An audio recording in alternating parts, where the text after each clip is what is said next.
demo. Nothing to do with any of this. I decided, I think, for the save dialog,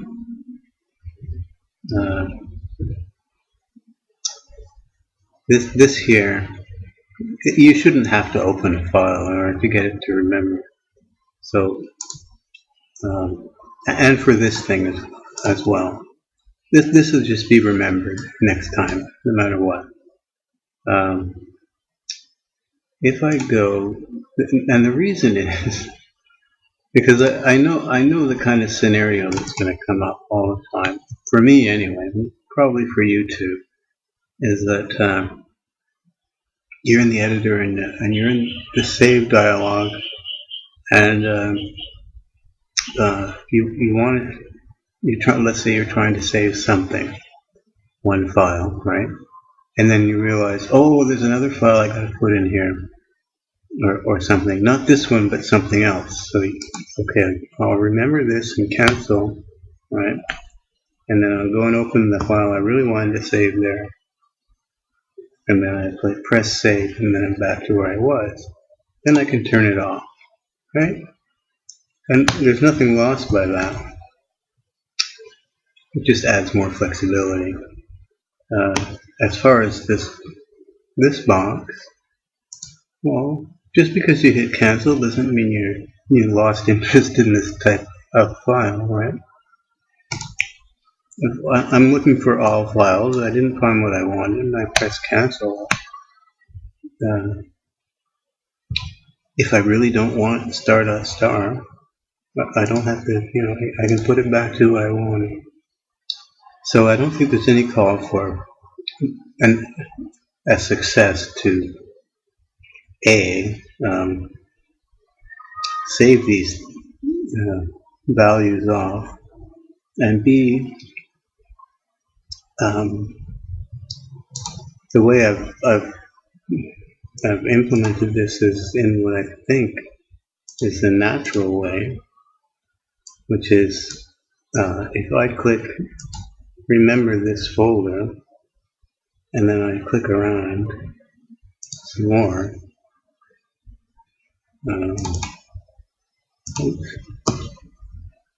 something somewhere else, and then press cancel.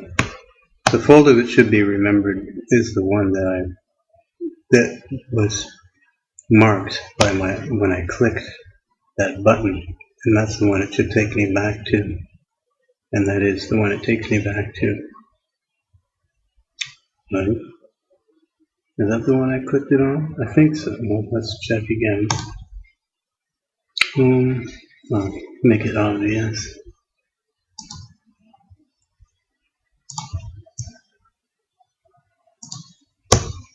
Program file. Okay, I want to remember this folder. Now I want to go and open something up in temp that I wanted to put in program files. Well, actually, I'm in the save dialog, but it should put me back on C, and it does. Just all I'm going to do is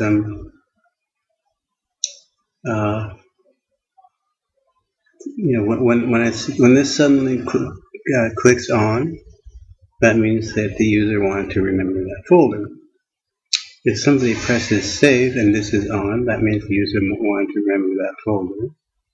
But if this was already on and they press cancel, then that doesn't mean anything, right?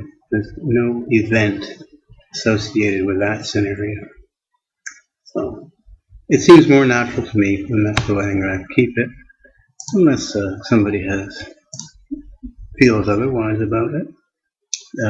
I'm welcome to hearing any input. And I'm really enjoying this new wallpaper. It's growing on me. I'm going to fix this somehow. It's a not it's a, what do you call it? It's aliased. That's all. It's just a little bit aliased, and I think I can fix that. Just smooth it a little bit. See the steps? Because my monitor, I guess, is just the wrong number of scan lines. That might explain why it came out odd. Things came out slightly off by one. And there are some scan lines. Easy to think. I think it's easy to fix. It's such a nice shot. I don't like it. When something's that close to being perfect, it better be perfect. Okay. Now I'm gonna get that find and save working. Hopefully, within the next day. See ya. Oh, I almost forgot. That helpful hint file I actually learned something from today. You know how I've been saying this here font has a number of 11, but it's not the same size as the one that I get when I use 11. See, Courier New 11. Well, I was looking at that create font function, and I decided this time, instead of just doing what I usually do, which is height, width, blah blah blah, and just start filling in the numbers, I decided to at least read the first paragraph, see what it says. In this height, you have to understand something about Windows. Especially if you're someone who is used to the rational world. I'm sure that other operating systems have kind of a rational system to dealing with things like size, length, height, width, and pixels, and so on. Windows doesn't. Windows has Windows allows you to be creative in the way you want to specify those sorts of dimensional things, things to do with distance. So there are things like there are dialogue units, there are screen units, there are pixels, there are logical units, there are logical device units, there are logical dialogue device units, and so on and so forth, etc., etc. However, even if you can't figure out how big how many pixels high or wide something is, you can convert from one format to another. And I read this thing, because I was curious about this height again, and I hadn't realized that it can either be bigger than 0, okay, or 0 or negative. And in neither of these cases is the result what you might have expected it to be. Okay, now height specifies the height in logical units, okay, whatever that means, of a font's character cell or character. The character height value, also known as the EM height, we've got another unit, is the character cell height minus the internal leading. I know what that is. Internal leading is has to do with if a letter is inside of a box, then I think the internal leading is the amount of space between the top of the letter and the top of the box, something like that. Font mapper interprets the value specified in n height in the following manner. If the value is positive, This thing transforms the value into device units. Okay, now that's another kind of unit. Matches that against the cell height of the available fonts.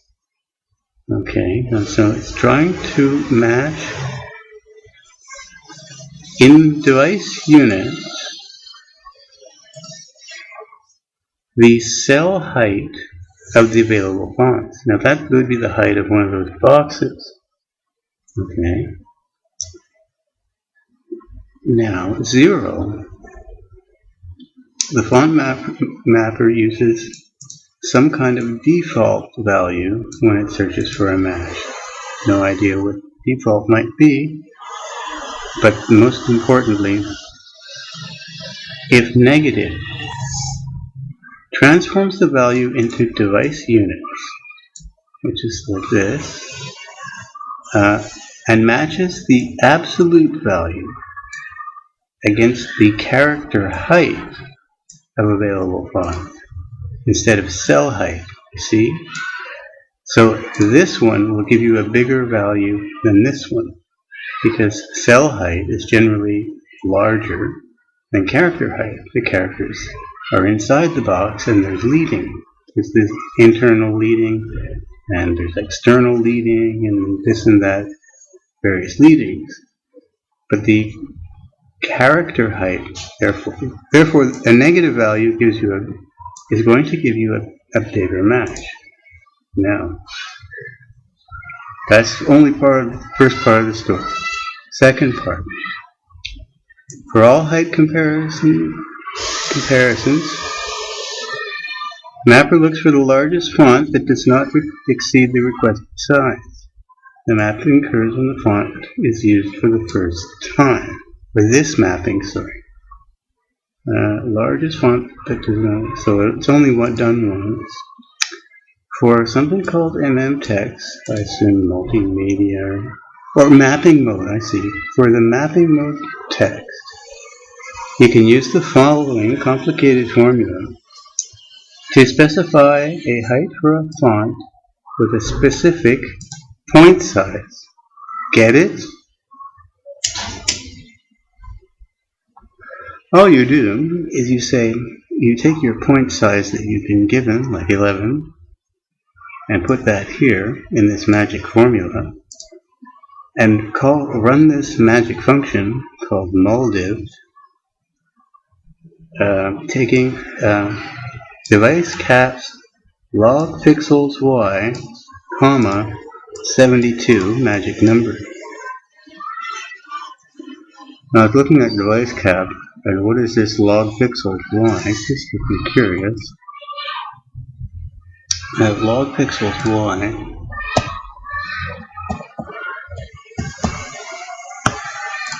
Now,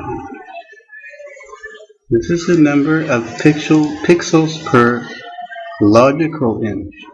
Not inches, but logical inch. So that is,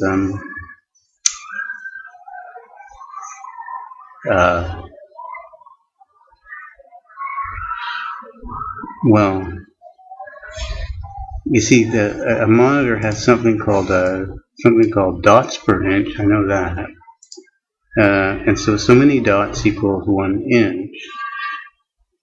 They say, but that doesn't necessarily mean an inch in physical distance, because it might be your cell phone or something. It might mean that would be an inch if you printed it on a printer or something, I guess. In the system with blah blah blah. Okay, so anyway, it's number of pixels per inch.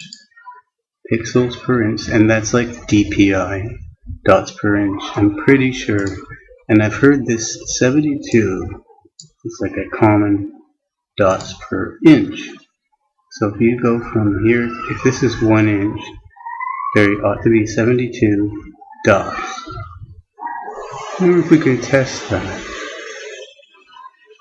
Anyway, I plugged that magic formula in and actually read these. I decided, well, now that I can do it, I put it in the registry and invented something to stop me from having to have 2 lines to get something out of the registry. Font face, courier new, point size 11. I put in point size and I create using the height with the magic formula, and lo and behold, and you can guess what's going to happen if it ever happens. Oh dear God. Wrong project. Go back to here.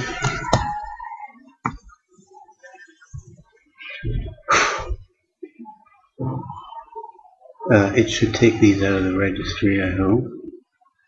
I haven't actually tested this line yet.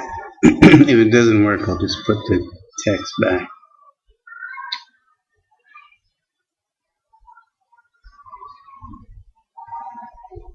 Come on.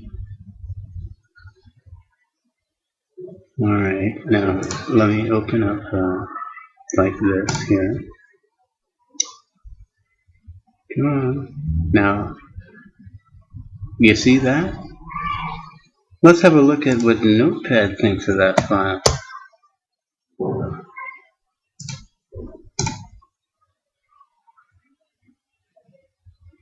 was it? There's something, not that. With one of these. Okay. See any difference? No. You don't see any difference because they're using the same magic formula. So now I know the magic formula. I don't know why that was so slow to load up. It's debug mode. It's fast in. Well, that's the same file. I wouldn't have noticed that speed. Well, they're all the same file. I've overwritten. No, it's slow. It's running slow. I don't know. Anyway. Yes.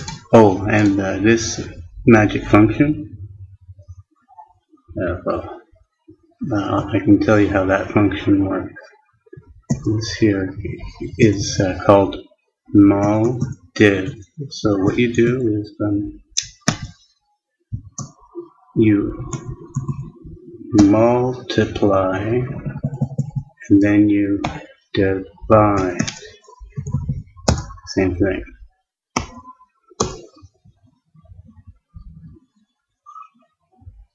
It's funny they turned that into a function.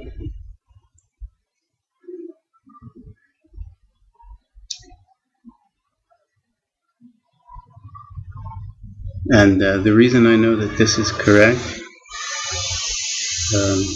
that is that the multiplication will happen before the division, is not because I read the ISO manual.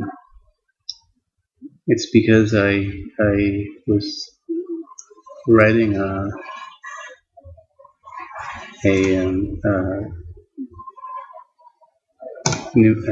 number parser thing for TS string has that A2L, and you can put arithmetic expressions, and I wanted to make sure that I got the precedence order right. And to evaluate any expression where let's say you just take plus and divide, and that's all I did. Times and divide, plus minus divide. The 4, plus, minus, times, divide. Times and divide have the same precedence. There's no greater or less. And similarly to plus and minus. And the way the calculation goes is from left to right. So, therefore this happens before this, because they're equal precedence. You can try it yourself. It's a pretty simple algorithm. If you have, all you need are three elements. It might go on and on forever, but if you have just 3 elements, you can just keep chopping away at it.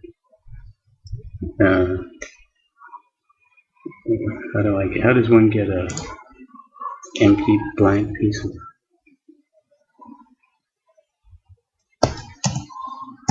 echo a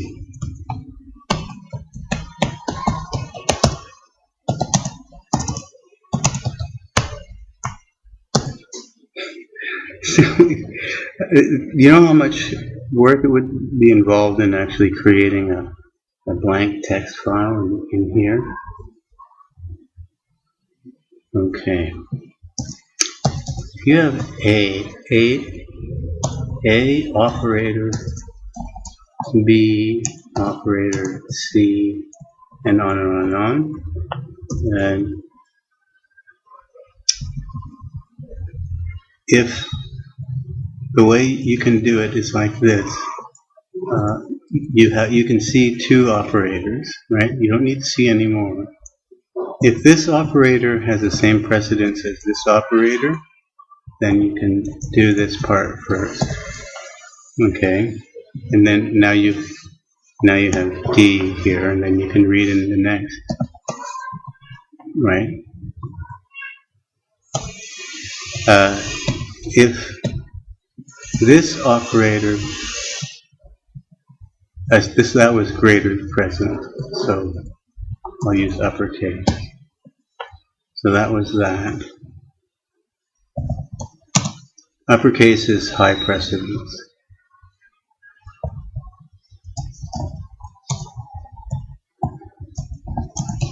Okay? So that solves that problem. That's easy. If the same precedence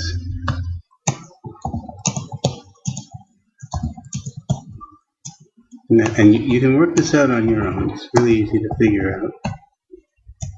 That also has this, turns out to the same result. So if they, if they have the same precedence, you can do these two first, and then you must. Sorry, not can. You must. In both of these cases, the way it works is exactly this way. It is not. It would not be valid to do this first. Okay, and there's a definite reason for that. But that's how the rule is. The rule is in both of these cases where the left hand operator is greater or equal precedence than this one, then the first part is computed first. The only remaining case then is this, right? Where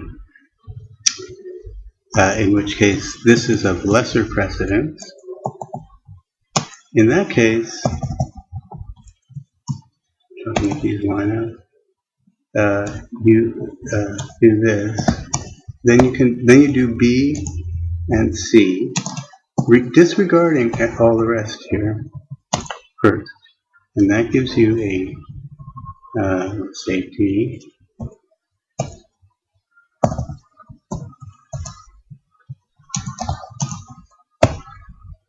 And then we have something, and then another expression. Who knows? We pull in the next thing. Now the next thing is going to be some kind of operator. It can be like this, and an expression, or it could be the other case.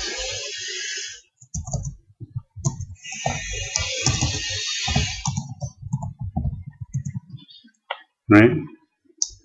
In both of these cases, we know exactly what to do. In this case, these ones now will collapse, and then then you pull in the next operator and so on. So if you didn't know that, that's how it works. It's a completely left to right thing. Equal precedence means left hand first. Equal or same is left hand first. Otherwise, you do these two without looking, even glancing ahead, and then you pull in the next expression and go on. Okay, that's all. Sorry, I was more wanting to tell you about the dialogue thing. Oh, and the dots per inch. The point size. What point size is? It's the magic formula: multiply and then divide by 72.